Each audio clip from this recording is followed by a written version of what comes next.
fakta bila dalam budaya Melayu sekapur sirih menjadi simbol penyambutan para tamu undangan, baik dalam acara pernikahan maupun kegiatan seremonial yang kental akan nilai budaya dengan ciri khas daerah masing-masing, baik Jawa, Sumatera, dan sebagainya. Selain simbol adat, budaya mengunyah daun sirih juga sejak lama menjadi kebiasaan para orang tua dalam merawat kesehatan gigi dan mulut mereka.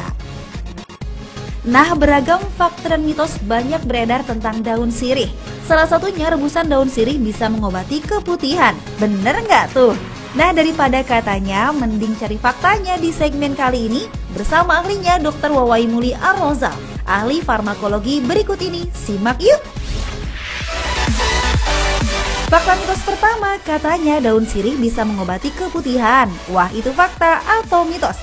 Yuk kita tanya sama Dr. Wawai Muli. Itu fakta, karena di dalam daun sirih terkandung banyak zat aktif yang mengandung antimikroba yang menjadi penyebab keputihan. Tetapi penggunaan terlalu sering dalam jangka waktu yang panjang justru akan menyebabkan mikroba yang baik yang menjaga keseimbangan asam basa pada organ kewanitaan justru akan mati. Ini akan menyebabkan masalah baru, sehingga mungkin jamur akan tumbuh subur. Sehingga bila keputihan berkepanjangan, kita harus segera berkonsultasi kepada dokter dan tidak mengobati sendiri. Hati merupakan salah satu organ yang berfungsi untuk menghancurkan racun di dalam darah serta menghasilkan protein. Tingginya kadar lemak dalam tubuh dapat menyebabkan perlemakan hati dan mengganggu fungsi hati. Nah, oleh karenanya, yuk jangan malas untuk berolahraga dan mengkonsumsi makanan yang sehat. Nah, fakta atau mitos kalau daun sirih baik untuk menjaga kesehatan hati? Itu mitos. Meskipun ada uji coba, tetapi masih di dalam tingkat hewan coba. Kita tahu bahwa kesehatan hati akan terjaga bila kita melakukan gaya hidup yang sehat. Misalnya, makanan yang baik, bergizi, seimbang, hindari alkohol, hindari stres. Itu cukup tanpa kita memerlukan berbagai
Ada lagi nih kalau katanya daun sirih merupakan obat anti kejang.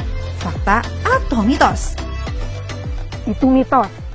Kejang adalah suatu keadaan yang gawat darurat yang harus segera diatasi, bukan diobati sendiri. Kejang harus segera ditangani dengan obat anti kejang dan bukan dengan obat-obat tradisional. Bila anak Anda atau keluarga Anda mengalami kejang, segera hubungi dokter atau segera mendapatkan pertolongan. Dan yang harus diperhatikan adalah jaga saluran nafas. Jangan sampai lidah tergigit atau lidah menutup ke saluran nafas sehingga pasien tersebut tidak bisa bernafas. Pasti Anda nggak tahan ya saat berada dengan orang yang bau badan. Tahukah Anda kalau ternyata obesitas menjadi penyebab munculnya bau badan? Nah, selain menggunakan aneka produk penghilang bau badan yang ada di pasaran, Anda juga bisa loh menggunakan daun sirih sebagai bahan alami karena katanya bau badan hilang dengan menggunakan sirih. Masa sih? Yuk tanya lagi sama Dr. Wawai Muli, itu fakta atau mitos? Itu mitos. Mengapa? Karena penyebab bau badan itu sifatnya multifaktorial. Misalnya, dari makanan yang kita makan, bawang-bawangan misalnya atau sayuran-sayuran tertentu dapat mencetuskan bau badan. Selain itu, keringat yang berlebih menyebabkan bakteri dapat mengasamkan keringat tersebut sehingga menyebabkan bau badan. Hal lain yang menyebabkan bau badan adalah penyakit-penyakit tertentu, misalnya penyakit metabolik, penyakit diabetes, atau penyakit metabolisme yang lain. Saat sedang batuk memang gak enak. Batuk sendiri terjadi akibat adanya benda asing yang masuk ke dalam saluran pernafasan. Nah, kalau sudah batuk, jangan didiamkan. Selain mengkonsumsi obat, Anda juga bisa loh menggunakan daun sirih, karena katanya daun sirih bisa mengobati batuk. Itu fakta atau mitos? Itu mitos. Tidak ada bukti baik pada hewan coba maupun pada studi pada manusia yang menjelaskan bahwa daun sirih dapat mengurangi batuk. Sebenarnya, batuk adalah suatu mekanisme fungsional, mekanisme proteksi untuk mengeluarkan zat asing yang ada di saluran nafas sehingga tidak masuk ke dalam saluran pernafasan kita. Artinya misalnya debu yang masuk ke saluran nafas atau zat-zat alergen atau polusi itu harus kita keluarkan dengan mekanisme batuk. Jadi salah kalau kita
sangat mengganggu.